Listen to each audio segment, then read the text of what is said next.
March 12th, 2010, Right. and we're in Ashland at the, what is the name of this apartments? Bay Terrace. Bay Terrace Apartments with Lawrence and Dorothy Wachsmuth in apartment 20. Mm-hmm. So thank you guys for agreeing to go through this with us. It won't hurt. Bobby Nelson reporting, and one of the reasons that I'm here today is I have a real fond history of the city of Bayfield, the people of Bayfield, the businesses of Bayfield, the politics of Bayfield, this or that of Bayfield, and I figured I wanted to go back to some of the a generation of people that were truly involved in the history of Bayfield, and that goes back to Lawrence, or commonly known as Brub Wachsmuth, in the streets of Bayfield, and that type of thing. And I know you have a storied history here, and Dorothy plays. Bobby, I'm gonna have to. Okay. Yeah. What I want to do, Brub, is just to move back to a period in time when you're a little kid growing up in Bayfield, and kind of just tell us a little bit about what you remember of Bayfield as a kid and some of the things that you did growing up, and let's just start right at that point in time. Well, we lived in a lot of places in Bayfield, but where everything really started, so far as I'm concerned, it was down just south of the Bayfield Inn now, in the first house behind what was then the Bayfield Hotel was Jim Gundry. And then there was a square white building that we occupied as a residence. And then the Bloom family lived at the end of the block just before we got to the association building where the condos are now sitting. And the Bloom home has since been moved directly across the street and is set up as rental property now. And of course, back in those days, what is now I can't recall what the name of that bar is down there. Rum Line? The Rum Line was the Bayfield Creamery. When you were a kid. Yeah. What year were you born, Brub? 1927. Yeah. And the birth date? June 7th. June 7th, 1927. That's the year of the fearsome New York Yankees won the pennant that year. Is that right? The Bronx Bombers. So you're a little kid, and it's probably 1927, Yeah. about you're 6 years old in town, and that's the way it looked. Well, of course, the park was there, and the city park was there, but it wasn't as large as it is, and there was a reed jungle right behind our house. We used to play in that, and I can remember old Peter Pass, who was the caretaker of the park, used to chase us kids out of that park all the time because What was his name one more time? Peter Pask. Okay, lighthouse guy? Beg pardon? Of the lighthouse family? No, I don't know what his background was. He was a little Frenchman, and he used to get pretty excited when there was any damage being done to his park. He lived on Front Street, Okay. over near where the Vanders little homes there. and Baldwin's and on Front Street. And I can remember when there was a miniature golf course on the corner where the pier now is. And of course, Back when you were a kid? oh yeah. Before you were And five. the Bayfield Hotel was owned by my aunt and uncle, the Brackens, Okay. Bert Bracken? Bert Bracken and Edith Bracken. And after he died, she married Britt Burtness. Edith was a Wachsmuth He was girl. in the hardware business. Yeah, okay, Brett. Yeah. Gotcha. I remember Brett. And of course, probably the most traumatic thing that happened to me was I'm not sure just what age, 4 maybe, Henry Wachsmuth ran over me right on. I had gone up to the hotel to get an apple from Aunt Edith, and then I started across the street to go over to Ladd's, who lived just above the creamery, Yep. and pulling my wagon, and Henry Wachsmuth ran over me. And I guess he just didn't see me, you know, and so I had my left leg was broken as a result of that. Of course, I didn't get to see. I was really going down to Ladd's to see a billy goat that they'd just gotten. So. And my dad mentioned afterward that he went up and picked my cap up out of the street, and it was full of hair. So the wheel had come so close to my head that it pulled the hair out. God. So, Boy, you were lucky. yeah. And let's see. Of course, I remember Coney Island, or Frank Schmeiler. He had a house that was directly behind the building, which used to be the press office. Wasn't the press office back in those days. I don't know what was in there at the time. Next to Jerry Merkel's place there? Well, yeah, it was above Jerry's. Okay. Yeah. Right between there and that little alley. Treelor's had the funeral parlor, and that was in the same place as it is now. But it's right next to the alley. There was just a little 1.5 story hut, you might say, at Coney Island. Who the heck were the Treelor family? Do you remember them at all? Well, that's all I remember about them. That they were the undertakers at that time, and I think that Mr. Treelor and Bucky Brown's father were both killed in an automobile accident. Fritz Brown? Yeah. Okay. Out by Herbster in that area or something. But I'm not too clear on that.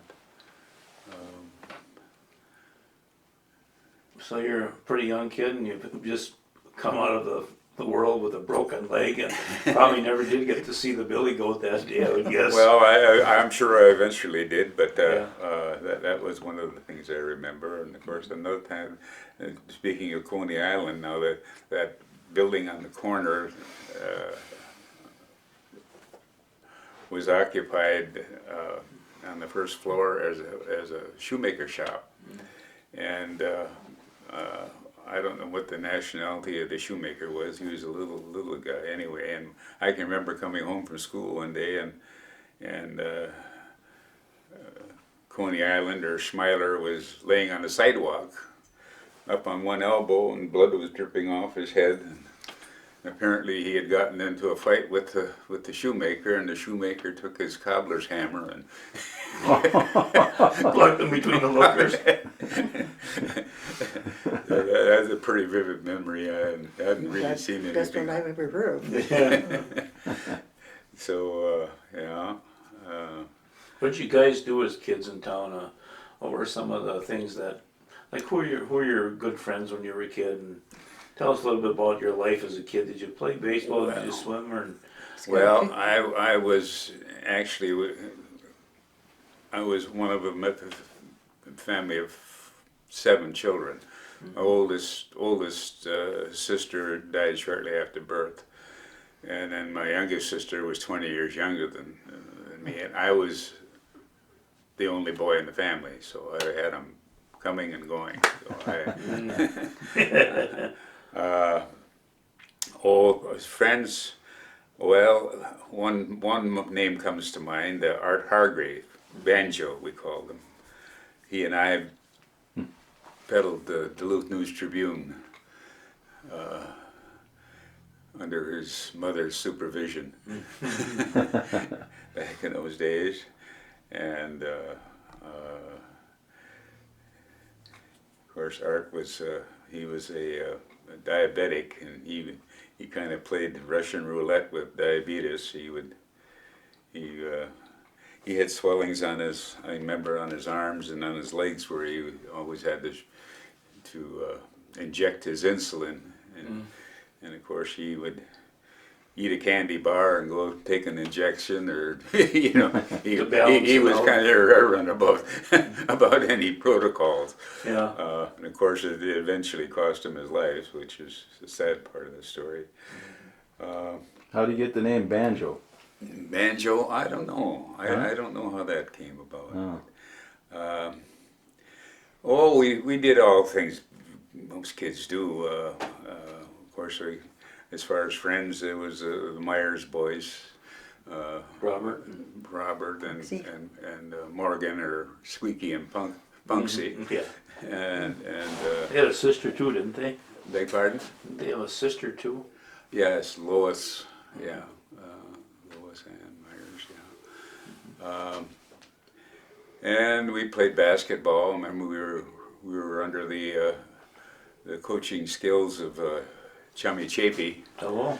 and He was like your first basketball the coach. future five. Well, we played the preliminaries for the Blackhawks. That was a city team back then. Oh, I see. Of course, Chummy was on that team. On the Blackhawks. Yeah, and let's see. I have got a photo of that team. I just saw it a couple days ago. There was Banjo, and it was Kenny Milligan and Robert Seams, Bobby Seams, Okay. Warren Bruner, Bill Sandstrom, and Squeaky and I. That was the future five. That was the future five. And why was it called the Future Five? Well, we were going to be the future basketball heroes, you know. But I didn't really fit the part. My high point season was 8 points, so I You weren't I exactly, wasn't much of a star. you weren't Michael Jordan. You were not. No, Yeah. What no. was your position? Rob? Well, I think I probably played point guard.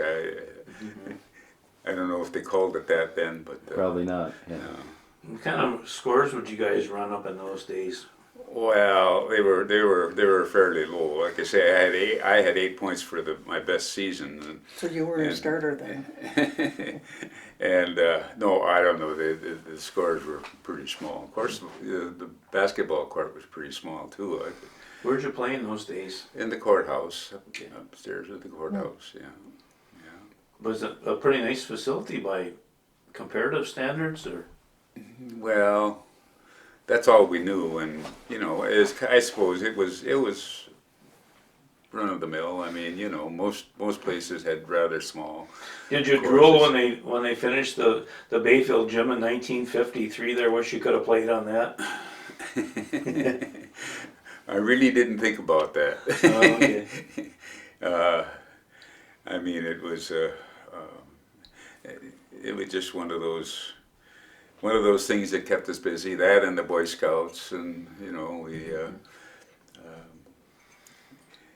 and Donald Peterson. He was the Sunday school teacher.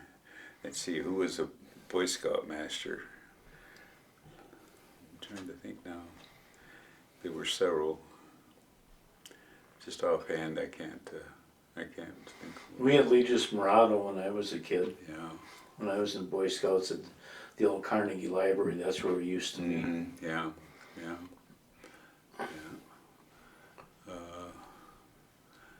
And let's see, as far as experiences are concerned, probably the most hair-raising experience I had was the connection with the flood.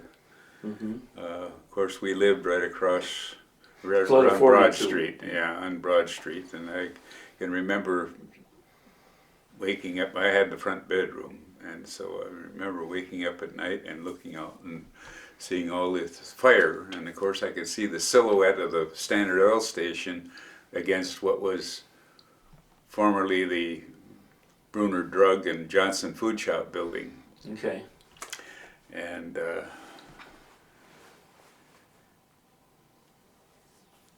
that was all in flames at the time. And then the next day, well, of course, we were tramping through all the ditches, and ironic as it was, all the damage that was done we were within half a block of the major damage, and we didn't even get a grain of sand in the yard. It just swept by you. No. Went the other way. And anyway, we were running around down by the mill yard, and I had some hip boots on and for wading, and we saw some debris out in one of the slips down there with a couple of big thermos jugs on them. So I was going to go out and get those thermos jugs, you know. And I assumed that most of the slips, they had a shallow end, and I assumed that this had a shallow end, so I just jumped in, but it wasn't a shallow end. Fortunately, I didn't jump out far enough so that I could reach back and catch the grass, but my boots filled up with water, and I'd have gone down if I hadn't been a short jumper. So that was well, we had a meeting at the Historical Society here a few months back, and talking about the flood, and like I told them then, I was of the age where I was more interested in girls than I was about floods. So Yeah. I don't remember too many other details. It sounds like So you're what were you about a teenager then? Beg pardon? Were you a teenager when the flood hit? 42? Well, yeah, I was born in 27, and this is Oh, 15. 52. Yeah, 15. Are you Yeah, talking 52 or 42? The flood of 42 or 52? 42 probably. Probably 42. Yeah, that would Yeah, put you it in would that have been teen- 42, the one that I, Maybe yeah. 15. That was a Probably nasty 42. one, and there was Of course, one I that- was one or there. I was there for both of them, but Yeah, yeah. What did you guys do in the summertime? Did you go swimming in the lake at all? Did you have bathing beaches here? And I mean, were you diving off the buildings or? well, there was a bathing beach. It was a bathing beach down where the marina is now, and there was a couple bathhouses there, and there was a diving platform constructed out on the pier, and I really wasn't much of a swimmer, to tell you the truth. Lake Superior was pretty cold, and of course we lived next to Al and Noni Miller at the time. And they had a cabin out at Sisquet Lake, and that's where I did more swimming. More agreeable to you. Yeah. A little warmer water, more bloodsuckers, and In those days, did you have like Little League or anything like that, or did you play some Can you base? see me if I stand up? Yeah, go ahead. Yeah. not that I recall. I wasn't much of a ball player. I wasn't really much of a sportsman at all. I really didn't have the skills for it, I guess. Remember my dad talking about the old baseball games? Well, I can remember the city team and Madeline Island team, and I know. Well, here's an instance. Joe Derrigan. Joe Derrigan was one of the major players in Bayfield, and I can remember going to a game with my dad one day, and we were sitting behind the plate, and Where was the diamond at then? it was in the ravine. It was the ravine park there, just Okay. below the bridge. And anyway, Joe he's always kidding around, and anyway, I told him that he asked me if I wanted him to hit a home run. I said, sure, hit a home run. He said, well, I'll bet you a penny I can. I said, okay. And he hit a home run. I never did pay him his penny, but for years we always bantered about that. Matter of fact, one of his nieces is in Alice Derrigan is in the rest home, and I told her that story just about 6 months ago. I visit there every day or every week when I go to Bayfield. I stop to visit, and she's in there. So, Yeah, Joe was quite an athlete, I guess. beg pardon? He was quite an athlete, I guess. Oh yeah. We had some really. Bobby Moore was a pretty good athlete, and Snowball, and of course Andy Pulaski. He was one of the team organizers at that time. And Did you ever see Tommy Thompson pitch? oh sure, yeah. Do you remember him? Can Oh, you tell yes. me a little story about him, what you recall? Well, not that I can recall. I mean, I knew of him. I mean, he was the pitcher as far as the club was concerned. My dad said he made a baseball look like a pea coming to the plate. He was that strong. Yeah, yeah. And Dad said he was always dressed immaculately, and he looked like a professional player, which I guess he did a little bit. So you've got Andy Pulaski on the team. Was Tatsi Kadat on it too? And I believe he was, yeah. I'm just trying to think. There was a fellow from Superior, a barber, Russell. yeah, Lee Russell. Lee Russell. He was the main promoter for a team from the island, and I know they used to play quite a bit. Those were vicious games, I Yeah, understand. yeah.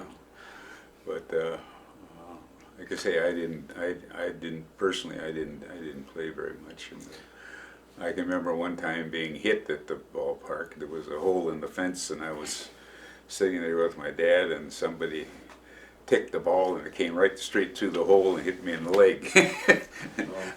That was Rob, for future generations, where was home plate located? well, it would have been in the southeast corner. By the apple shed down? Yeah, right there by The apple shed was there in those yeah. days.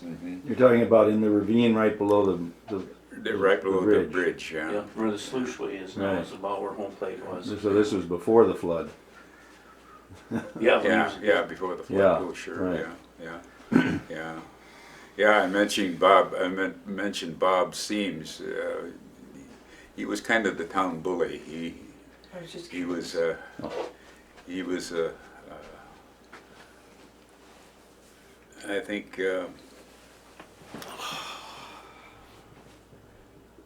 His aunt was named. Last name was West. They lived. They lived up. Just Stella above the West? ball. Stella West. They lived just above the ballpark there. Yeah, and. But I remember Bob Seams, and I understand that your dad did this too. But he climbed up from the ballpark. He climbed up the bridge, and then got up on the rail. That's just a circular rail, Yeah. and walked. I mean, I just get nervous thinking about it now. I mentioned it to your dad a couple months ago. Did he and verify it? And he said that he had done it too, once. Yeah, So yeah. Bob seen Stella West. Stella, I believe, was the daughter of Theodore Batan. yeah, probably, yeah. And I'm thinking she had a strong relationship to the Young family, Gilmore Young and Wally Young and that bunch. So there was Right. a little tie-in Yeah, there. yeah. Yeah. So how were those games like? Were they hot and heavy baseball games in Bayfield in those days? Did they fight Well, after the games? or- Yeah, I was pretty young, but sure I was interested, but They get well, better. Bronco Raymond used to play too. Okay, Bronco would come down. He's a friend of Andy's. Yeah, well, of course he worked for Andy. We both worked for Andy or Sig Anderson and Andy after he took it over. I worked in the grocery store there for a while. In fact, it sounded like Bronco's nickname was Father, and my nickname was Brother, so it sounded like the Catholic Church. Oh. Where was that grocery store? That's where that real estate office is now, next to what used to be the barber shop. And Jennifer Reed's place Yeah, there, and yeah. Ray Kale's yeah, place. Ray Gale, yeah. What did you do there? Were the delivery boy, or did you? Yeah, I was delivery boy and stocked shelves and cleaned up and Who were some of your loaded and unloaded. Who were some of your customers, and did you have to haul them by hand, or did you get the privilege of using a 1940 Chevy or something like that? How did you get to people? Oh yeah, he had a panel. Yeah, well, he had an old Chevrolet panel truck, and I don't know how. I don't know. don't remember how old I was. I had to have a driver's license, and I don't know whether they license kids younger than that or not. I know Dorothy drove when she was 12, so. Out of necessity. It's against the law. I'll pick you up now, Dorothy. Yeah. Who were some of the customers you delivered to? Mrs. Schultz, I can remember her very well, because there was an incident there where I just barely, the truck was hard to start, and so I didn't shut it off all the time. I let it run, because if you'd shut it off all the time, we'd have worn the battery out, just started stopping. So anyway, they lived up on the corner of Washington Avenue and 5th Street. Schultz's lived on the corner there, and it seems to me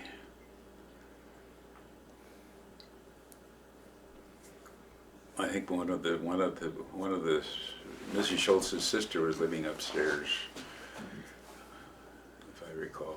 Anyway, I had my box of groceries, and I went up and delivered the groceries, and then when I came down, the truck had started to barely move, and I started chasing it, and it jumped the curb, and it right at the alley. Right at the alley, there was a telephone pole, and it came to rest against the telephone pole. And just beyond the telephone pole, the sidewalk was built up to street level, but there was a little ravine there that ran, and then of course it would have gone down in the ravine had I not got it. Then there would have been a catastrophe. You got lucky there a little bit. Yeah. You never told me this one before. Uh, You never told me that one before. well, I didn't think about it for a while. It's Yeah, been a I'm while. trying to bring out those old memories, jog them from the back of your mind. Yeah. Well, was that Mike and Seal Schultz's place then? Yeah. Well, when I was very young, my dad worked on in the lighthouse service out of Michigan Island, and Kirkendall's was the assistant keeper, and they lived on that corner. Oh, prior At to that Mike. time, prior to this time, yeah. And Ed Lane was the keeper out at Michigan Island at that time, and of course Ed Lane had sailed on the USS Constitution,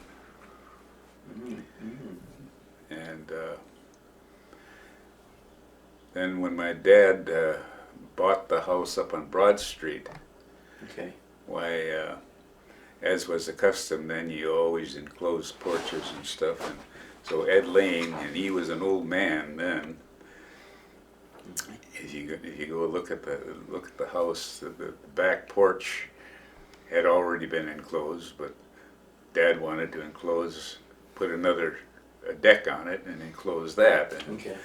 And Ed Lane helped him build it, and he was up there with, now he had to be 40 feet above the ground. Yeah. He was walking back and forth on the top of that. Thought he was on the lighthouse, maybe. Yeah, he was really, he was quite a guy. What do you remember of Ed Lane, other than working there? He's pretty well known in the history books, at least within the lighthouse service and National Park, and historians who look in those type of guys. But what was Ed like in his personality? Just a jolly, good-lucky guy? Or? Well, he wasn't a very big fellow. He was just very pleasant. He was always pleasant. Like I say, I was pretty young. I used to go out and spend the summers on the island with my dad. On Michigan Island. Michigan Island, yeah. And my dad and Ed Yeska had gone together and constructed a cabin out there on the island, and so the family would come out and spend a couple weeks. And I can remember one time in the fall when school was starting the next day, and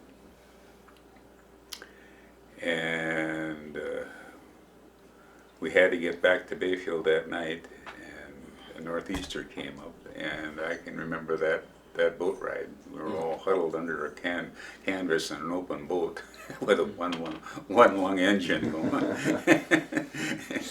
sweet, right? Yeah, we made it back to And Bayfield you all don't right. We swim made it to much. school all right, but I tell you that was a pretty exciting trip. How many summers were you out there? Oh, probably 2 or 3, something like that. Yeah, yeah. So let's talk a little bit about your dad, Fred Wachsmuth.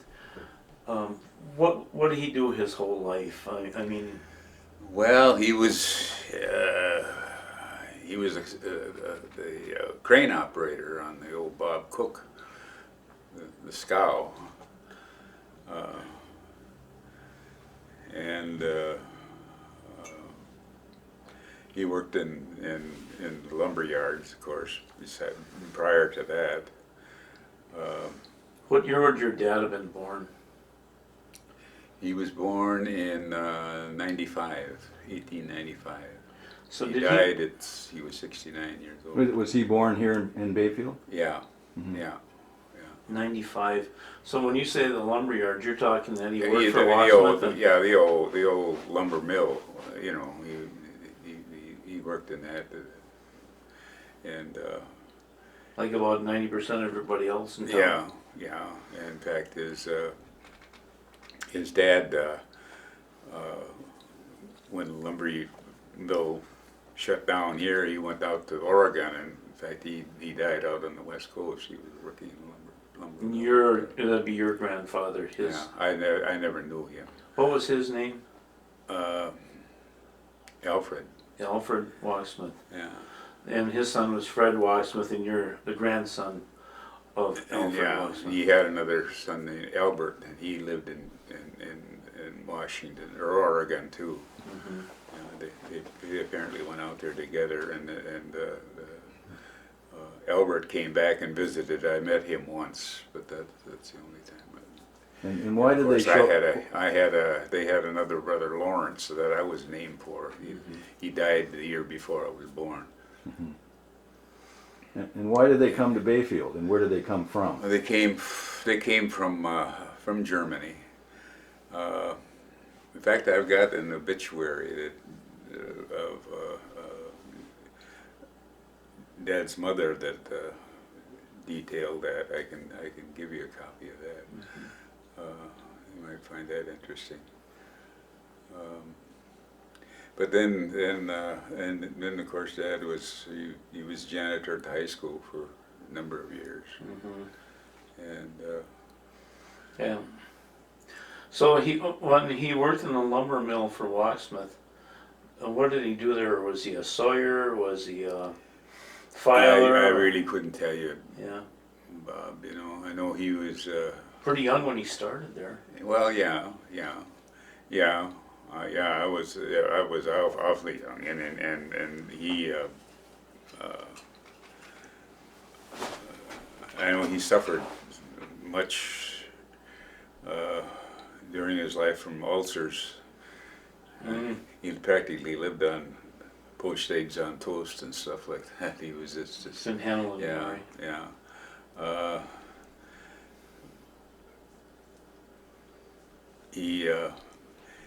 Well, he wasn't. He probably would have been more of a sportsman than he turned out to be because of his health. And of course, a few times that he took me fishing a couple of times, but he was the kind of a fisherman. If you went stream fishing, he'd run a bait through a hole twice, and if he didn't get a strike, he'd Get the drill. Yeah. He'd fish 10 miles a creek, and he caught me sleeping on the bank twice, and so he didn't really take me fishing very much after that. Yeah. And of course, that's another thing I did during my early teens. I worked for Pete Brostowitz, trolling boat, and one thing I was very, very proud of. One day it was a foggy morning, and I came to work, and I thought, well, I'm going to have an easy day today, because he's not going to. I usually took the boat out to Brownstone, steered the boat out to Brownstone, and I'm going to have an easy day. So we went around the city dock, picked up our party, and cast off. And he says, "Well, here you go." Turned the the helm over to me.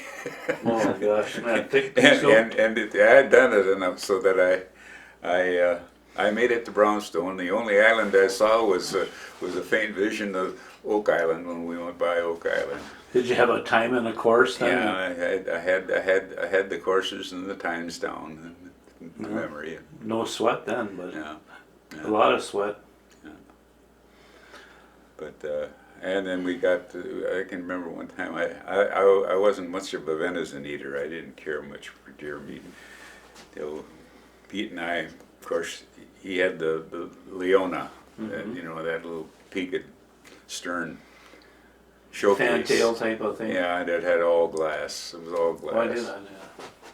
So you really couldn't buck any seas with it. And we were out there fishing one day and a storm came up and, well, we just couldn't come home. Lyman Nurse happened to be there, so he took our party in, and we spent the night out behind Brownstone in the lee of Brownstone Island because we couldn't buck any of the seas.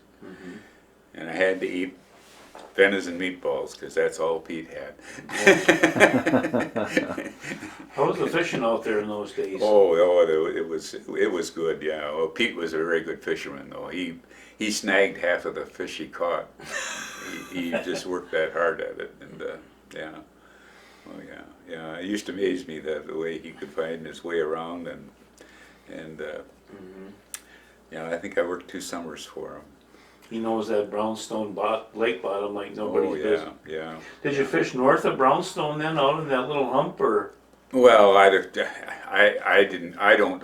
know the lake. You know, all I did, I took it out there, and he took the helm, and he would go where he thought there was fish. And Did you guys have depth finder in those days, or did you just go by? No, you just by memory yeah, and just dead reckoning? Yeah. He'd tell them when they should take in line or pay out line, or you know. And we had the trolling plates that they used that you'd set those at a certain depth, and they'd hold the line down so you wouldn't be following up the lines that were trailing behind. These were Those diver plates. Diver plates, yeah. How big a lake trout would you catch out there? Oh, I don't know. They were 10, 20 pounders, but Pete used to boil. If we got, say a 7, 8 pounder, he'd boil it up and lay it out, and we'd be picking at it all day. You know, we'd be picking out Oh, fish. you boil it right on the boat? Yeah. You ever stopped at Moe's at Well, that wasn't Moe's. Linus Jacobson's. Had it then. It was one. Yeah. Oh yeah. We used to have 2 or 3 day trips. Yeah, I think Lena sold that place in 45 to Shorty England and Yeah. Carl Moe. We stopped there once. Greg Kinney and I stopped there. I had a 16-foot Thompson with a 30-horse Johnson motor, and I borrowed a 5-horse, and I bolted a board on the transom so that I could mount that 5 over the side, you know. And we were going to go out and fish, so we went out to Brownstone. We fished all day. Greg was on the wagon. He was going to quit drinking beer. He was going to give it up. And anyway, we couldn't. It was sloppy enough so that we couldn't use the motor on that board that I'd rigged. So we had to take the big motor off, put it in the bottom of the boat, and put the 5-horse on the stern transom. And then when we finally decided we were going to go home, well, we transferred the motors back. But in the meantime, the gas lines and everything else, it so fouled up that big motor that we couldn't get it started.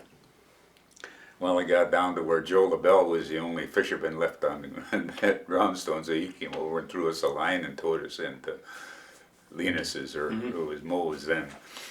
And we pulled it up on the beach, and he pulled the boat up over a log so that the wheel was out of the water, and pulled the string a couple times and the motor popped off. So cleaned out everything. And so Greg, he wouldn't leave the island until he went up and got a six-pack. He'd had it. that was the end of it. Oh, God. That was the end of it. He wasn't gonna. So, You drove him to go back off the wagon.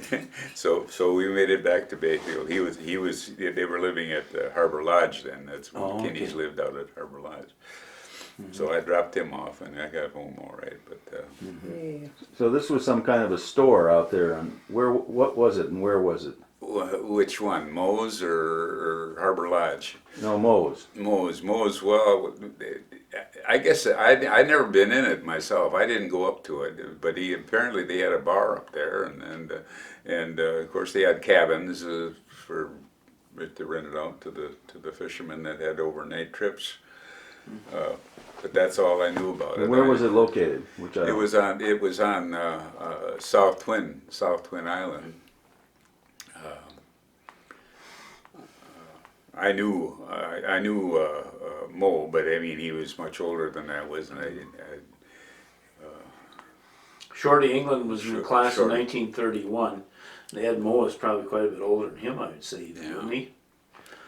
no, I don't know. George England is his real name. Yeah, you know, it's like I tell the wife, I said, I don't know what 82 looks like. She asked me, because I know people that are 50 that look older than 82, and people that are 95 that look younger than 60. So I don't know what 82 looks like.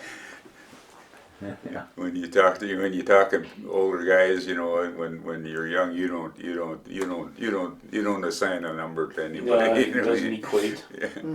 Yeah. If they're old and gray and walking with a cane, why they're old. You don't.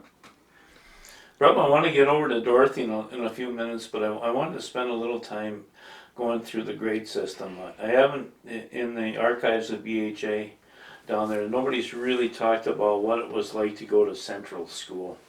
And I know that you spent a little time at Bayfield Central there as a kid up by the Baptist church. No, I I never thought you went. were- I never went there. So I you never went all there. exclusively to the Lincoln Yeah, School. yeah. Okay, I was of the opinion that you spent a little time there. No, I remember the school building, yeah, but it wasn't in use when I. Well, Dad remembers, being in the war and coming home, and it was torn down, I think, in '45, Yeah, that could be. Yeah. and it was quite a beautiful building, and it stayed from what I've read. So. So anyway, you kind of go through the school thing. We'll get back to school a little bit, but I know that somewhere along the line you fell in love with a wonderful young lady named Dorothy, and you started a life here in Bayfield. Dorothy, can you tell us a little bit about yourself? I know that you're, I believe, from Washburn. Mm-hmm. Tell us a little bit about yourself and who you are, and about your mom and dad, and how you met this non-basketball playing kid from Bayfield. Yeah. I don't know if I want to tell you how I met him or not. Yeah. Maybe that should be censored. Yeah. Well, my parents both lived in Washburn, and my dad worked at DuPont, and my mother worked at the hospital for about 4 years there. That's why I was glad that we went there when we had the triplets, because she was there. But the funniest part of it was, when they were born, see, it was her job to call the Ashland radio station and report all new births every day. So she called the next day after the triplets were born and said, we had 3 babies born last night, all to the same people. And their name was Dorothy and Lawrence Wachsmuth. And she said the best part of it was, she said, they were my grandchildren.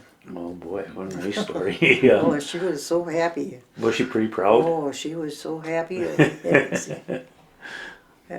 And I had turned on the radio so I could hear it. So I got in on it. I really enjoyed that. But So you're a Washburn girl by all my life, yeah. Did you go to Walker High School there? yeah. And you got out of school in I graduated in 1945, 45. married this man in 1950.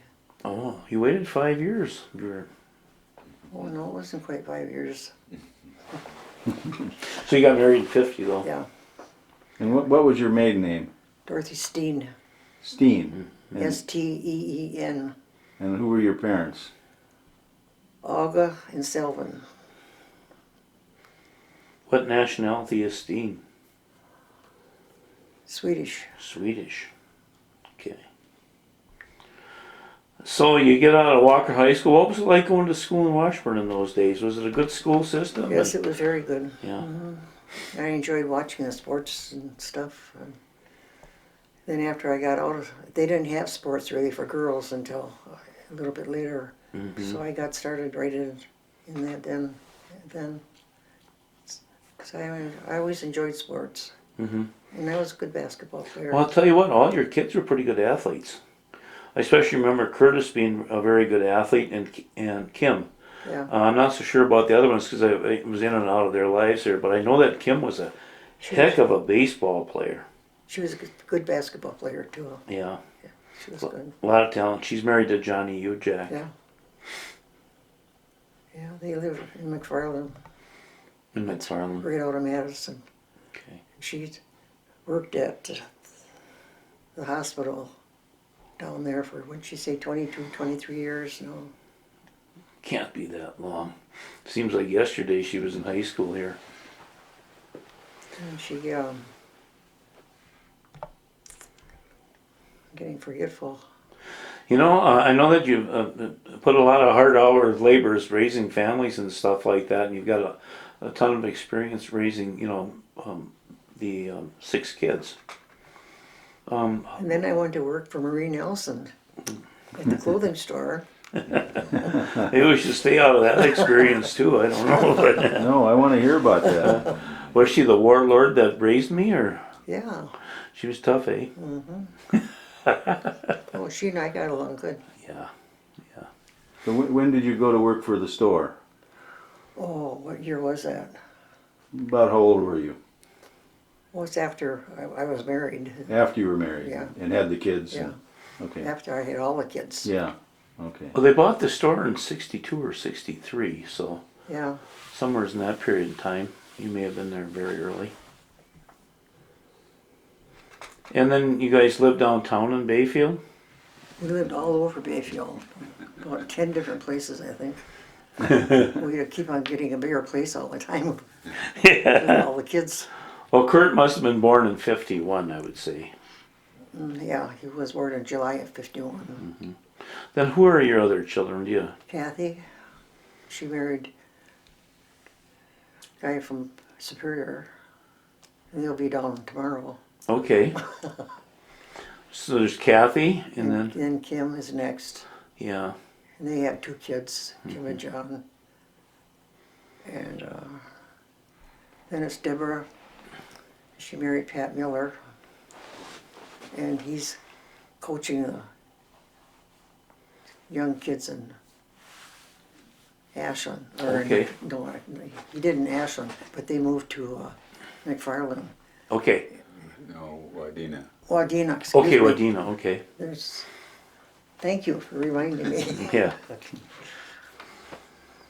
And So- then Okay. that was Deborah. And Okay. then Denise. She's living here, working at the grocery store. Okay. I see her. Yeah, she's been here, what would she say, over 10 years. Okay. So she says she was the second one now for being there the longest. Okay. Because they got a lot of help in there. Then the last girl is She was the last girl. Diane. Diane. Oh, Diane. Yeah. She's in California. Okay. She has 2 kids. And that one is on that side. Take a look at her and tell you about her. Okay. On the right-hand side, Yeah, she's drop dead gorgeous. she graduated from high school last year and got a $120,000 scholarship. $60,000 for athletics and $60,000 for education. Where's she going to school? West Virginia. West Virginia. From California to West Virginia. That's quite a hop. Well, if it's free, it's fine. Yeah, yeah. She's doing just fine there. That's what she said too. If it's free, it's fine. So it was, and then the other one on that side, she's graduating this year.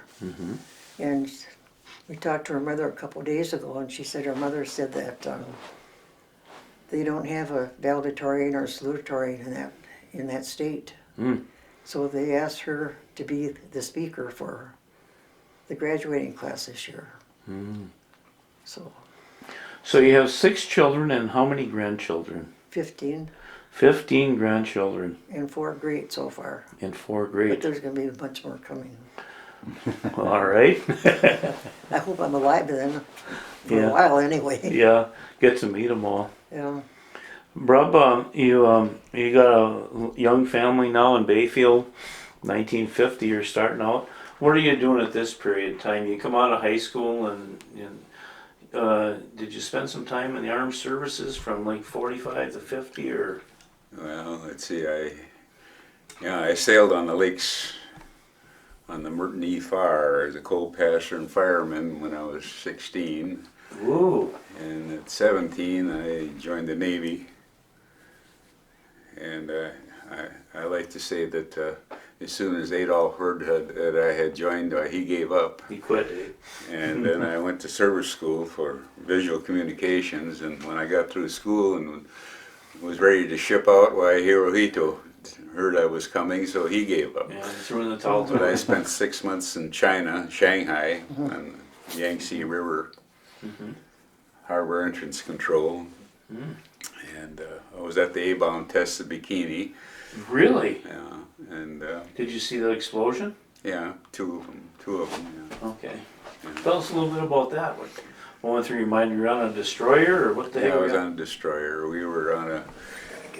When the first one was I can't sit too long. when the first one was exploded, we were on a direction control assignment where we were speeding at flying speed away from the blast because there were planes that were going to be flown through the mushroom cloud and so on. They didn't know what the reaction was going to be, and so they wanted some bearing, something that they could, if the instruments went out, where they could follow the wake, the ship, from the air. They knew what direction it would be going. So that was our assignment for the first time. Well, then when the first bomb, and then that was the atmospheric bomb. And then the second one was below the surface, and between the two explosions, I went through the lagoon in a whaleboat. We'd had a ship's clock on one of the repair ships for rebuild, and they sent me over to get it, and so I was one of several. We rode right through the lagoon. Not really knowing what we were getting into. I've got clearance papers from the Navy Department. They did some investigation as to what the hazard was and whether or not there was any consequence from pollution or so on. Radioactive. Radioactive, yeah, and I've got the clearance from that. And other than that, I mean, I spent a little time in Hawaii, and I put in for sub duty, but I didn't make it. I had an opportunity to sail around the world, but I didn't have enough time to go, so I came home instead. So what year did you go in the service? 45. 45. Yeah. Yeah, it was just kind of winding down. Yeah, it was in February of 45 is when I was inducted.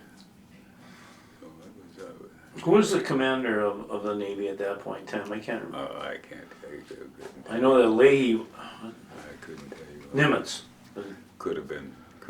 Was it Nimitz? Yeah, I was on my first assignment. My first seagoing assignment was on a PCS. It was about a 120-foot wooden ship. What's a PCS stand for? Patrol craft, small, I guess. Okay. 120 foot. Yeah. That we were stationed in Shanghai on the Wangpu River, and then we would go to we would take. We had our duty station was at the mouth of the Yangtze, and we would pick pilots off of ships that were outbound and put them on ships that were inbound. I had a question. Well, we have to- Did you do any wang pooing when you were in Shanghai at all, or did you have any fun when you're on those trips at all? Oh well, yeah. They had some clubs for the service people there. The Shanghai, you know, if you look at it now, you wouldn't recognize it. There were very few cars. Most of the transport was by rickshaw or pedicab, and in the Wangpu River, why there were bodies. Police with their little sandpans, they would come by and pick up floating bodies and tie them up in groups, and then once in a while a bigger one would come by and pick them up, and there were people dying in gutters and doorways, and it was it's something that well, I wouldn't have believed if I hadn't been there, you know, because I hadn't been exposed to that sort of thing. But Found out how good you had it in America. but back, yeah, and you couldn't walk a block without being propositioned a half a dozen times by someone pimping for their wife or their daughter or whatever. It would just, it just stuff that was, you know, it just was unbelievable. Yeah. To my way of thinking. But Yeah. the ironic part of it is, in 1977, I went to Washington, D.C. to get some money for our harbor project. Okay. And the same thing was going on there as what was going down in China. You couldn't walk a block without being propositioned. You couldn't, it would just... You thought, where am I? Yeah, I mean, yeah, what is this? I Yeah. mean, you know... Well, there's disparity in, or there's some problems in this country too in places. So you're in the Navy and you come home, mhm. and you get home, what, about 1947, 48? And Yeah, around in there, yeah. what'd you do at that point in time? Well, I went back to work for Andy Pulaski for a little bit, and then I laid up another ship on the lakes, and then I went to school. I went to Spur for 2 years, Spur State,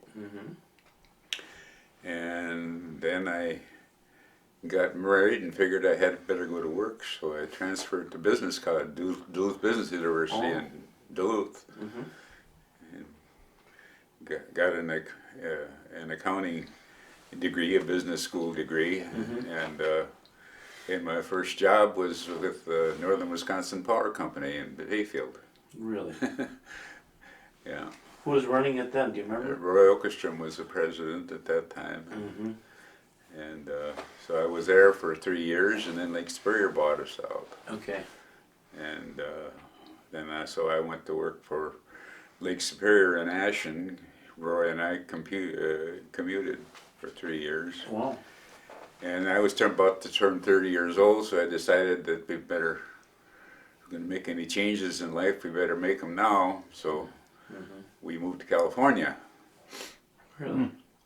And I went to work for Beckman Instruments, the helipod division out there, an electronics outfit, and We're in LA, or? well, it was in it's headquartered in Fullerton, but this was in Costa Mesa, Okay. where the plant that I worked at in accounting, but Dorothy didn't like the California lifestyle, so she came back and I followed her. although I Did she give you the either or the or, that type of thing? Or? well, no. We only had 2 kids at the time, and you know,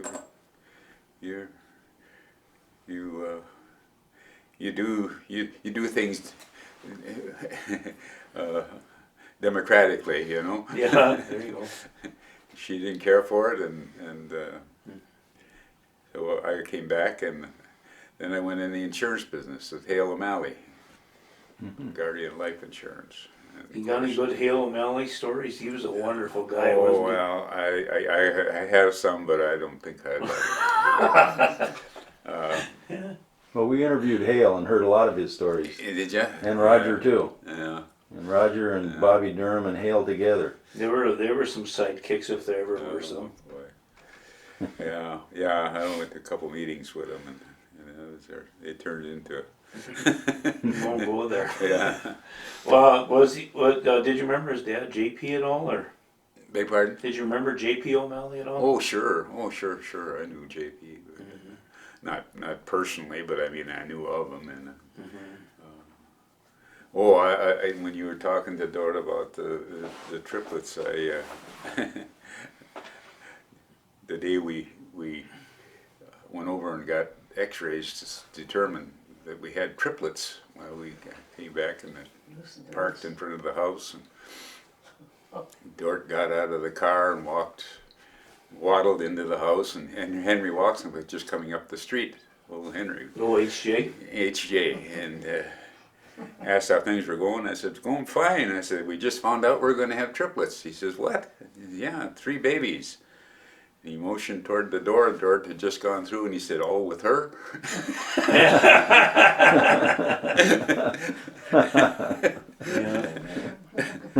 I don't know what he was driving at, but so, yeah, well.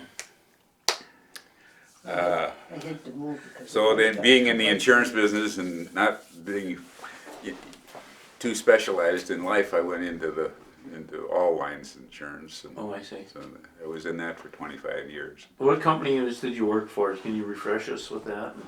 Oh, I was Guardian Life and the Time Insurance Company and Heritage Insurance and Great American Insurance. I was an independent agent, and then I did income taxes on the side. I had about 150 tax clients. Really? And then I completed a term as a county treasurer. And of course, I was a city clerk, and I was a mayor, and I was commander of American Legion, and I was president of Chamber of Commerce, and I was a little bit of, like my mother used to say, a little bit of everything, not much of anything. You got your hands into a pile of things. Tell us a little bit about the city clerk's position back in that day and age. Is it pretty much similar to what they're doing today, or?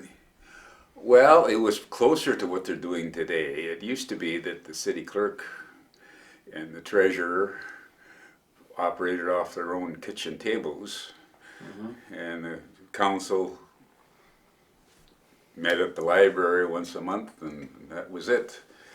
And of course, while I was mayor, we acquired the power company building, and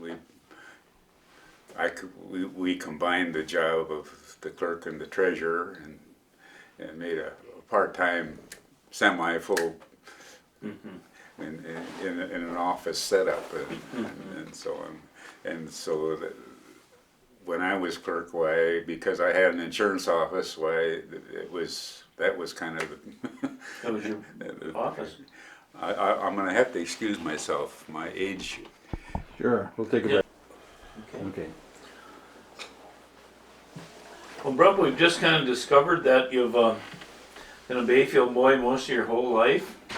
You went to school here, raised kids here, you had a business here, and then a certain portion of your life was committed to public service. And that public service extended into the mayorships of Bayfield. And I'd like to find out what terms you held and a little bit about what went on in those periods in time.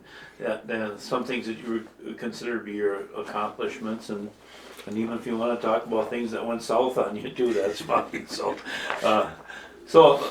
let's go to your first candidacy, the first year you ran. The first term? Yeah. Well, it was in 1970, I think. It was there during the 70s. Now it was the early 70s in the first term, and that was the term in which the marina was built. And I guess it made people nervous. The amount of money that was spent, it was negligible. It was a quarter $250,000 altogether, but our share was negligible. The city's share was negligible. But it wasn't as well protected as it should have been, and it probably wouldn't be as well protected as it is if the risk hadn't been taken at that time. So we only lasted, the mayor and the council, we only lasted one term. And something like Barack Obama now, I mean, you know, we scared everybody. We were doing too much, we were trying to do too much. Yeah. And so then I took a couple of terms off, and then I ran again, and that's when we got involved with the courthouse and the breakwater. The breakwater was really the thing that kicked off the campaign. That's what we campaigned on. The former mayor was planning to just encase the existing city dock in sheet piling. And to me, that seemed to be a waste of money because only about 25% of the dock was sheltered. I mean, you know, only the south side of the dock is sheltered in any way. That would have been about 1976, if I recall. Yeah. I remember I worked in that job with Harry Nelson. That was a fun project. Tony was on the city council, wasn't he? Tony and Facevich. Yeah, and Jerry Merkel and Jigs Lamori. Okay. So you were re-elected in '76 then, probably, huh? Yeah, I was, 70, and then I took 2 terms off. Yeah. Who'd you run against the first time in '70? Julian. Yeah, my dad. Yeah. Okay. And that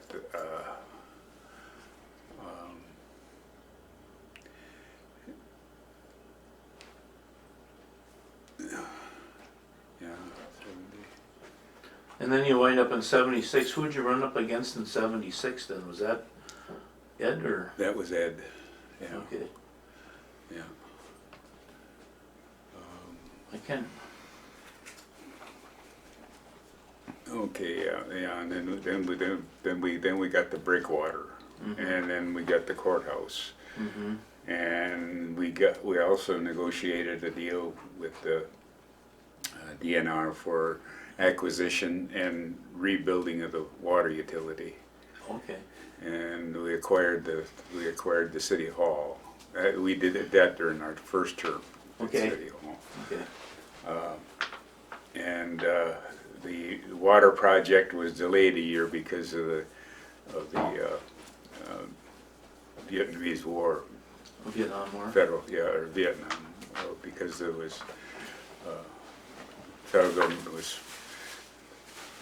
was broke with war debts. Yeah. So we had to postpone it for a year. So I wasn't in on the actual execution of it, but everything was negotiated and ready to go. Okay. And then they said, well, we just have to postpone it a year. So I was out of office when that was done. Okay. But oh yeah, there are things that I wish we could have done. I had envisioned Bayfield as the railroad right of way as an opportunity to not only provide for a parking problem, which has always been there, perennial, but also to provide for off-season storage of boats, which obviously was one of the things that we were going to have problems with, you know. Yeah. So the last act that I got, the last resolution that I had passed was just before the election. And what year? Well, it would have been 79 or 80. It would have been Okay. 80. And, Okay. and the resolution was to authorize condemnation of the railroad right away within the city limits. And I figured we could park at least 400 cars in that corridor, and that would provide not only it would turn the downtown into an open air mall, you know, with central parking. And unfortunately, I lost the election by 10 votes. Who'd you lose that to? Ed Erickson. Ed. So you beat him up pretty good in one election, and you lost Well, this one. it wasn't just Ed. It was Stan Stevenson. I mean, the people that were interested in that right of way for, you know, they somehow tried to reclaim it all the way through the railroad right of way, all the way through, and in fact, many of the people along the shoreline, you know, who is this attorney? This little short fellow with the bald head, live in Shelvin's house. Shelvin. Bob Emery? Bob Emery. Bob Emery was one that fought with over that railroad right away. Stan Stevenson was involved in a scheme whereby they were going to offer the residents along the right of way an opportunity to buy. And of course, Emery put a stop to that, and of course Stevenson again was in on the right of way in the city. The problem was that the title and everything was so mixed up and so and such it was all so controversial. Well, Finally, it was sold for $50,000. Who sold it? The railroad sold it, So that was. and it was to Stan Stevenson, Ed Erickson, and the people that had bought all the manufacturing. Jacobson? Yeah. Libby Jacobson and No, the ones who bought it. Hmm. And I don't recall what their names were, because we had been involved prior to that time in trying to accommodate an expansion of Allwood, and that was pretty controversial too, because it would have involved closing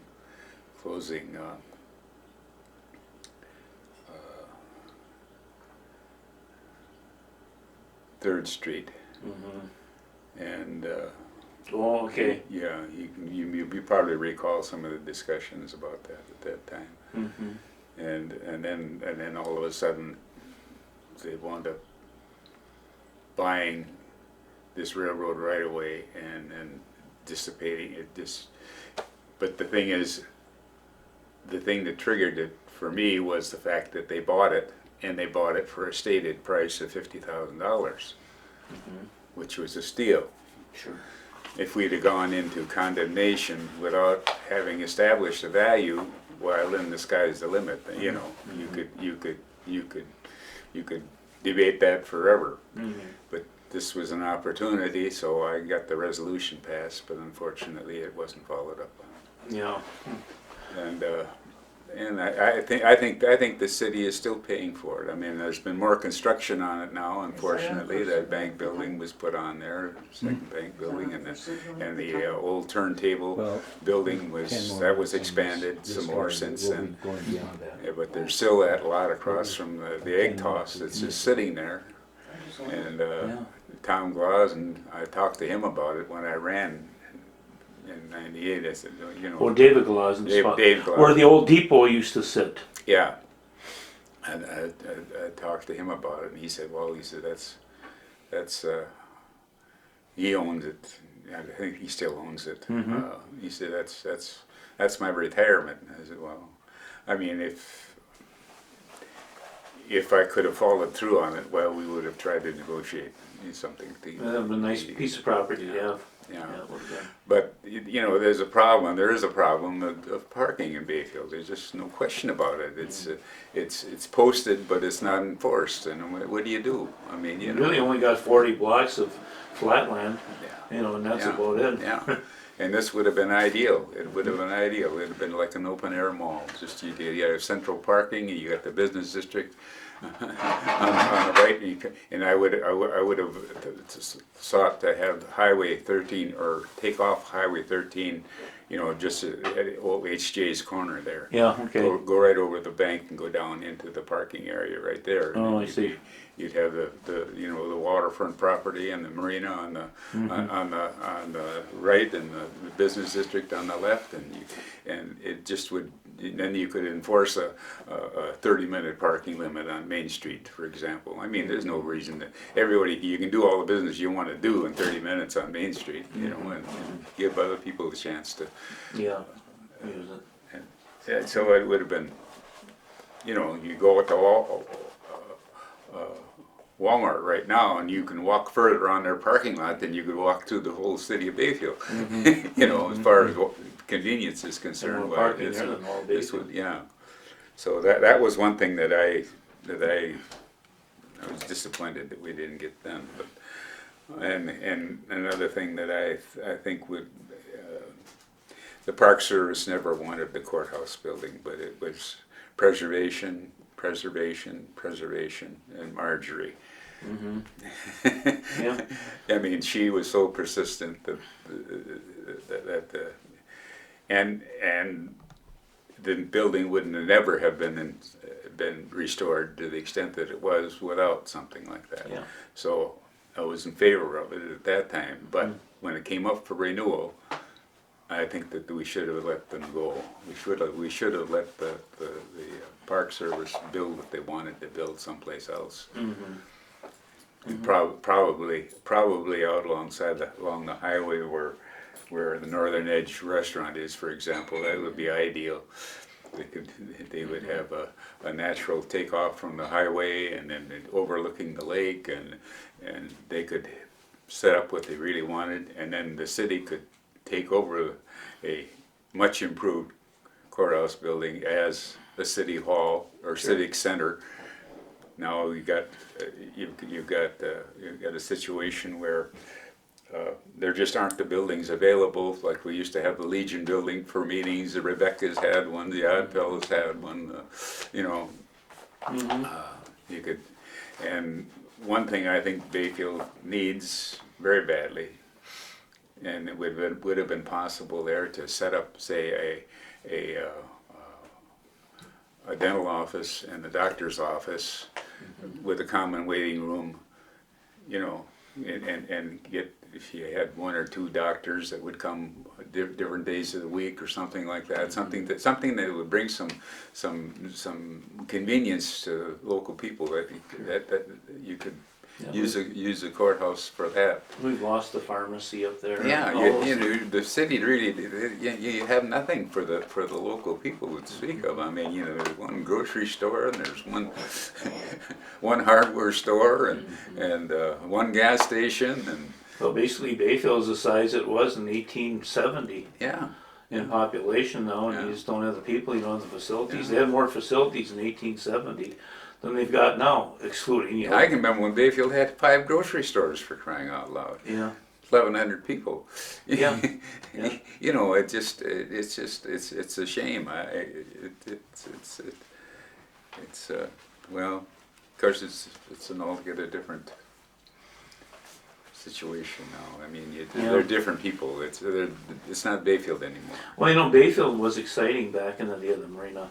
Remember all the young couples that were part of the, some of them were hippies, some of them were not, some of them, they all came in and they bought a slip and they bought their new sailboats, and you know, now that group is getting old. I can remember at Rocky Island out there, Robert, you'd see 70 sailboats there in the 70s. Yeah. Yeah. Count them, Kenny Johnson and I. It was all because of the marina. But that group doesn't seem to be sailing as much anymore. I heard they've got actual, maybe it's because of the times too. They've got vacancies in that marina now for the first time in whatever. You know, and the other marinas are down a little bit too, but maybe it'll pick up again too, you don't know. Oh, it'll come. But the thing about Bayfield is, I mean, well, you could sail to Bayfield and never need a car. Mm-hmm. You know, I mean, you know, any place else you can't do that. I mean, you know, it's just not possible. Kind of crazy what went out of control was the property values up there, though. Have you watched that over the years? What's going on up there? What's Well, your here's take an on that? example. Here's an example. Now, that house on Broad Street. My dad paid $450 for that house, and half of the purchase price was back taxes. Now, that's a 4-bedroom, 2-story house. Now, he enclosed some porches and put some insulated siding on, and did a few things like that. Well, then when he went to California to live with my sisters, why, he sold it to me for $4,500. $4,500. Well, I added the office, I put in new windows, new heating system, and I sold it to John Bach for $25,000. And I built a place across the road, you know, on the corner, for $60,000. And now, because the brown roof was so distracting, and the economic conditions of the offended were so great that they could afford to just wipe it off, and you know. The $60,000 home, yeah. Yeah, it just, you know, and of course it had deteriorated. There's no question about that. I mean, you know, it hadn't been taken care of. The former owner had allowed a lot of mold in there. I No, guess. yeah. It probably would have cost $60,000 just to clean it up again. But that's it's just a different town. It's different people, it's different attitudes, and you understand that. It's a different pool of money in there now too. Yeah, There's well, some that's real it. money people there, but there are still, Rob, some people that don't have the wherewithal to barely make it. Well, Same anywhere. you I can't guess. find a job that pays more than $10 an hour, but you can't buy a house for less than $250,000. How does that? Yeah. How does it? It just doesn't add up. I mean, it just can't be. In the school system, we have to. Okay, we're rolling. Rob, you've been, like you say, you've done a lot of stuff in the community of Bayfield, and we just got done talking a little bit about your efforts in service to the community through the mayorship. I also know that you spent some time involved in the American Legion. Can you tell us a little bit about how that came to be? Well, I more or less inherited the job from Vern Barningham, who had been the commander for a number of years, and I was the adjutant. You know, I kept the books and wrote the minutes and so on. And of course, when Vern wanted to retire, why I was just a natural fill-in for him, and that's what it was. Of course, we got a little bit more active. I won't say that either, because Jack Stark was the one who was most involved so far as the acquisition of that old little market property, which turned out to be a real bonanza for. I mean, you know, you got to give Jack credit. He got us in there, and The old American Legion building. yeah, and so then when I got into it, why I wasn't really a military person, you know. We got a little of that in the Navy, but I didn't. You know, we didn't do that much marching, or we didn't carry arms, and we didn't do a lot of things that we expected as soldiers. Mm-hmm. But I watched Bob Larson. He was a commander for a while, and then he was in charge of the firing squad. So I paid attention to that and so on. And so I just kind of evolved into the job, and nobody else wanted it. But we had the building, and then of course the gambling came along, the bingo. Wow, there was a chance to make some money, so that's what we did.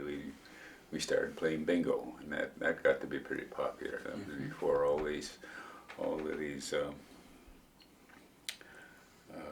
tribes started in the gambling business, you know. So we fixed the building up. We, you know, cleaned it up and changed the front a little bit, and well, then when the casinos came in and the gambling was over, why, Easter Seals leased wanted a place on the street, so we rented it to them, and ultimately they offered to buy, and we sold. So that set up the funding for the Legion. Now, where's To the this day. where's the building you're talking about? It's right on Main Street. It's right across from. Next to Bedine's well, candy store.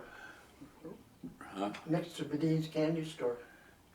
Is it? Well, yeah, it's Oh, between next to Xanadu and Xanadu. the Bedine candy store. Yeah, Right next to or whatever. I Xanadu's. don't know what they call Bedine's, and across the street from the old theater.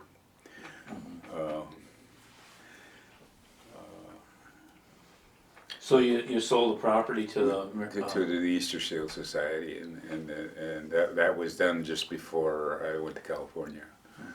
And, What's the status of the organization now? Remember all the photos that used to be on the wall in there, Brub? yeah,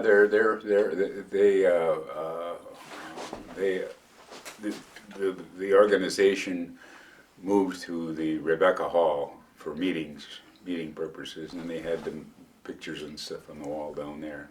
Well, now when that was sold and remodeled, well, then they're in the basement of the Oddfellows Oh, now, and the pictures are there. are they safe there? Yeah. Oh, I think that there's Compton. Dick Compton, he's pretty active, and Hanson. No, Arnish. The guy who has the coffee business in Duluth, Arco Coffee. Yeah. He used to own a hotel. It's the same name, but this fellow is married to one of the Pratt girls in Bayfield. He's pretty active, and I think the organization, and Johnny Johnson, he's Pretty active. pretty active. And Gary Connell, Gary Connell, yeah. Larry Weber. So, what years were you the commander? Roughly. Well, it was at least 10 years prior to 84, probably during the 70s. During the 70s when I was mayor. Yeah. And then I was also ordained as an elder in the Presbyterian Church. I was had a couple terms there. And as I finished J.O. Bedine's term as county treasurer, Okay. and I took Eleanor Knight in there, was my assistant, and she stayed with it until she died. Oh, interesting. Yeah.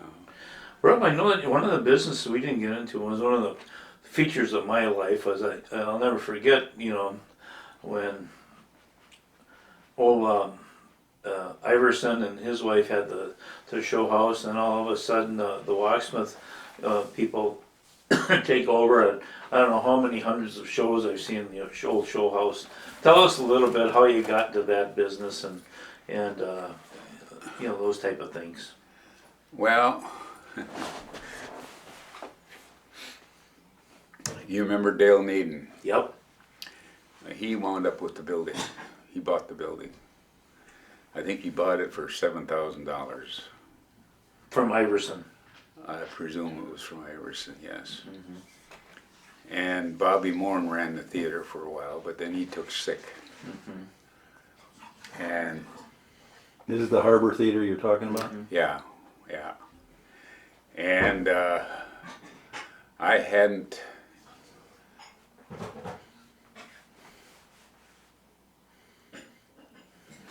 Well, I had that little office built onto the house, but it wasn't adequate. It just wasn't big enough. So I thought, well, and Dale Naden and I were kind of close, so I did some work for him, accounting work and stuff. And so we get to talking about the theater. So he offered it to me for $20,000. I said, well, gee, I don't want to, you know, I can't justify that kind of expenses for an office. Well, he says, run it as a theater, pay what you can, that's all, just pay what you can. So that's how I got in it. So I remodeled it. You know, we So painted it. about what year was this? Beg pardon? About what year was this?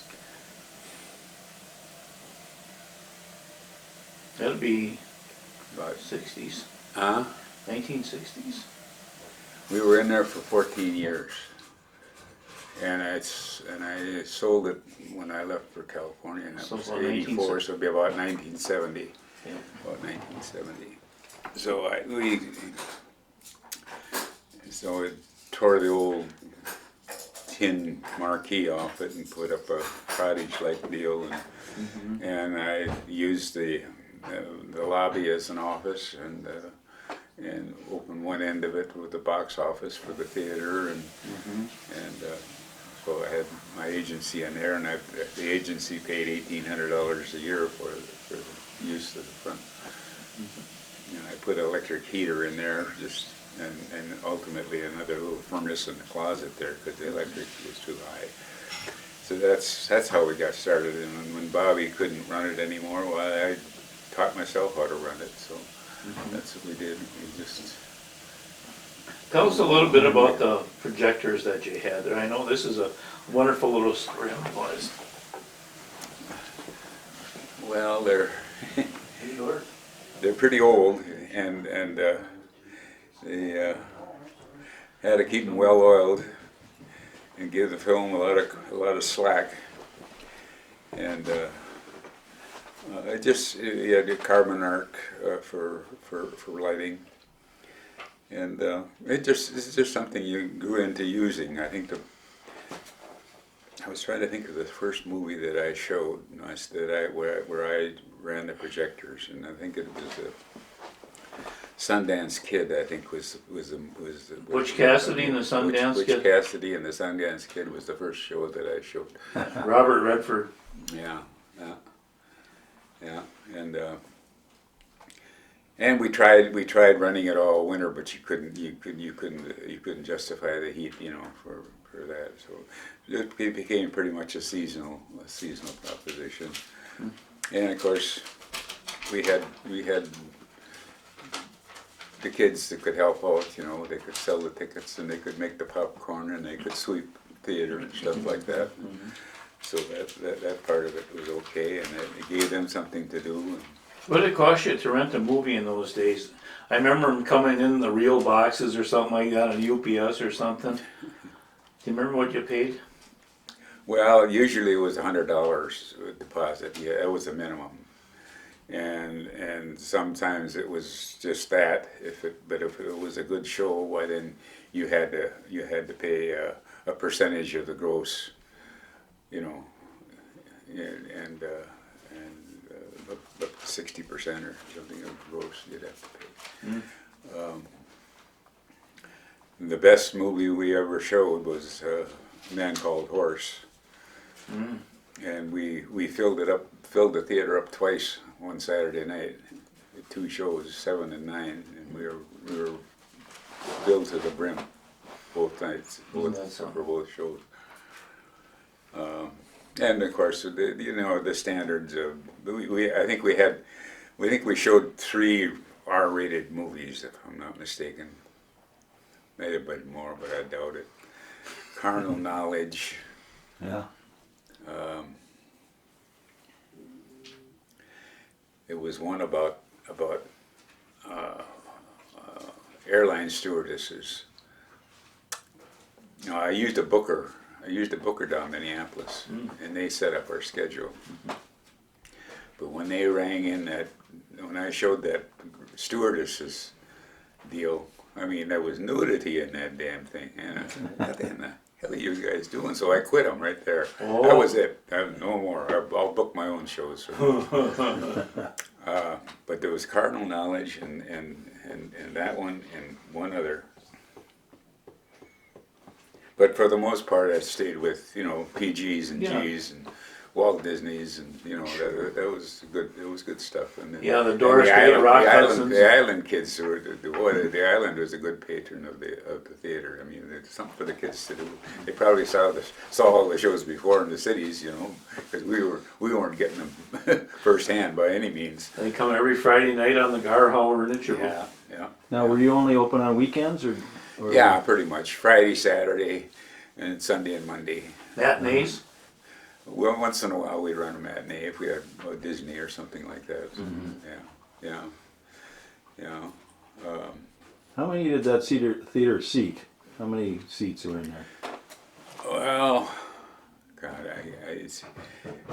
we took out a few seats when we remodeled again. When I took the office up to the house. When we built the house, I had the office added on to that, and then we used the lobby as a gedunk stand, with hot popcorn and stuff like that. We moved that from the counter inside the auditorium out. So we took a few seats out there to do that, but I'd say there's probably 200 seats. Mm-hmm.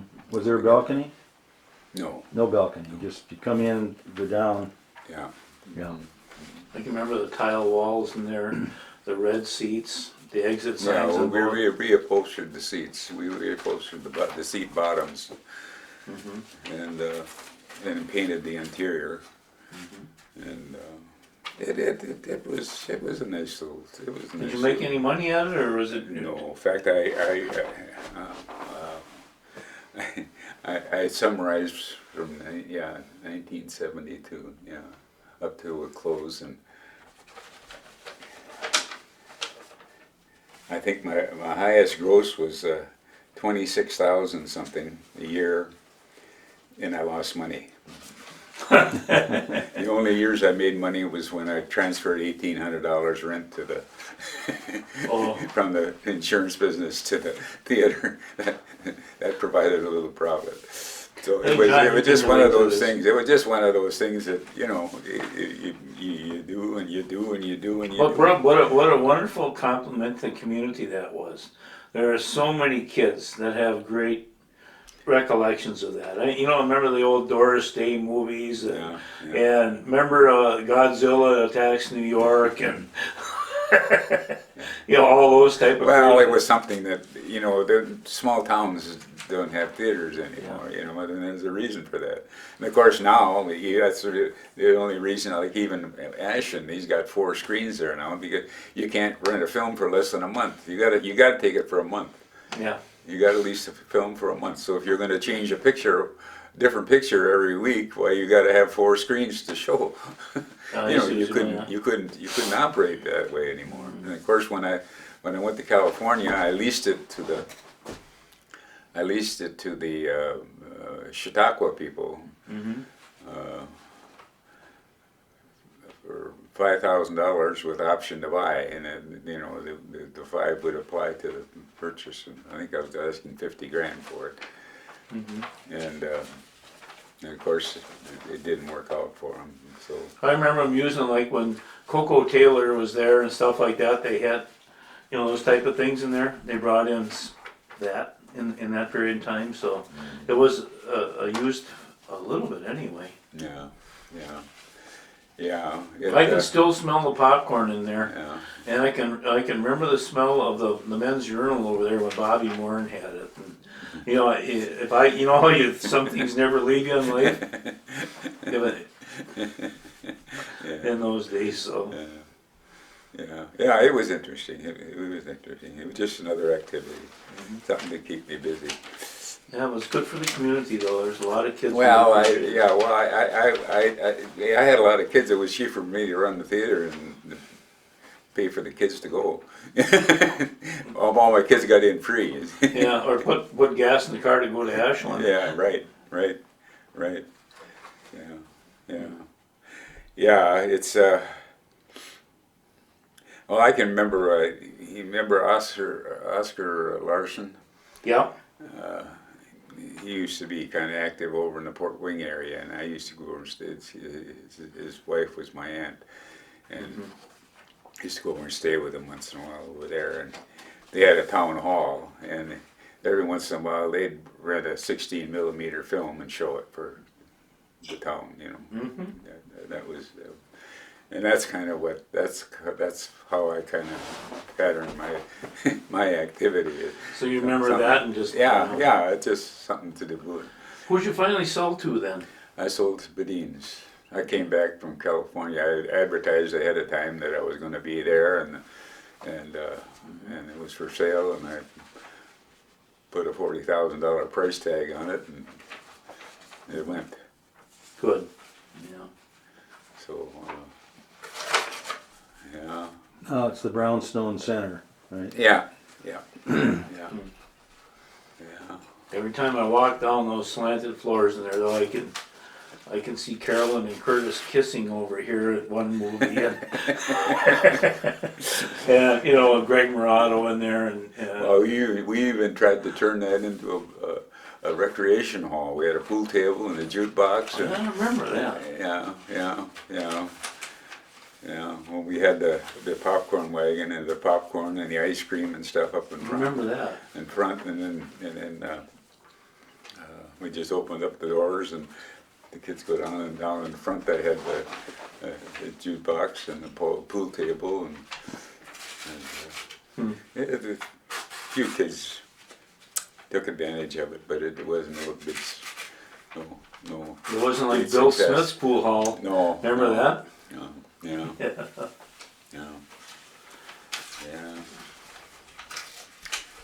And then, of course, you used to ride the ferry boat a lot. I can remember one time we went over, and we used to ride in the inch boat a lot. And Doug Angus was deckhanding for Lenny Seaberger. And we'd gone over to the island, and Doug and I went uptown to get an ice cream cone. And we came back down, and there was a dead swell coming right into the dock. Just a dead swell. It was almost like the wake of a boat, you know. It looked like no braking on it or anything. And it's the strangest sight. And the boat was tied stern to the dock, you know, on the outside.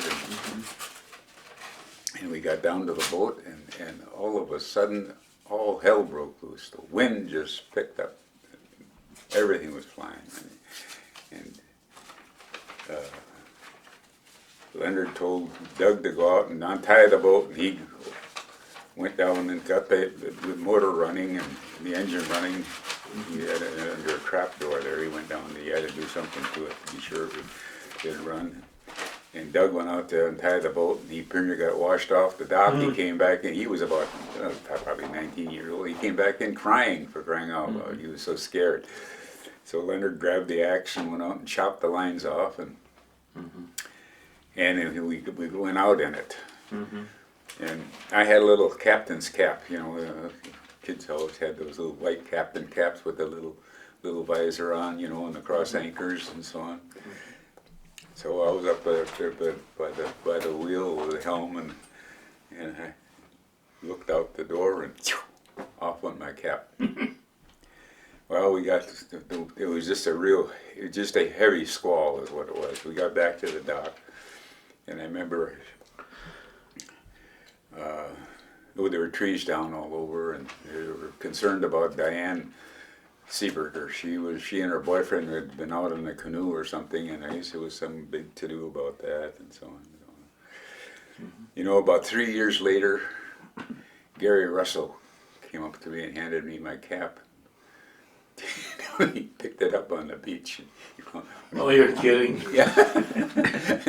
So I wound up getting my cap back, but that was an experience. And the boat would just heel over and just shudder, and then heel on the other side and just shudder. Unbelievable. Of course, I did a lot of that on the lighthouse boat. And, you know, I used to get seasick, terrible. And if you remember lighthouse service, they used to have these little double-ender boats. They were like a barrel, you know, and there's a little cabin and one lung engine in down there that smelled like, you know, you could smell the fuel, the gas. And you get in that thing and it'd be rolling around. Oh boy, I'd get so tumbler. sick from those rolling around it. So it was amazing. When I got to Navy, I thought, boy, I don't know if I'm gonna do all right there or not. There it was okay though. I could handle it. I could handle the slow and you know, but it's just Great Lakes, yeah. And that quickness. Yeah, too. right. Yeah. Right. Yeah, it's quickness. But yeah, because I know when we went overseas on the transport to Okinawa, we came within 150 miles of Attu, Alaska, and we had to turn back one night. The seas were running so heavy, and we were right under the forecastle, and about 6 racks high, you know, in the canvas racks. Boy. And when you go up, you swear to God you're going to go right through the bottom of the rack. And when you go down, you swear you're floating on the air because the rack is going down faster than you are. You got to catch up to it, yeah. And you walk through the latrine, and there's guys laying there on the floor with their heads in the urinal trough. You know, they're so sick they don't give a damn. They can't. And the only offensive action I saw was they found a mine floating, and they exploded it. So Yeah.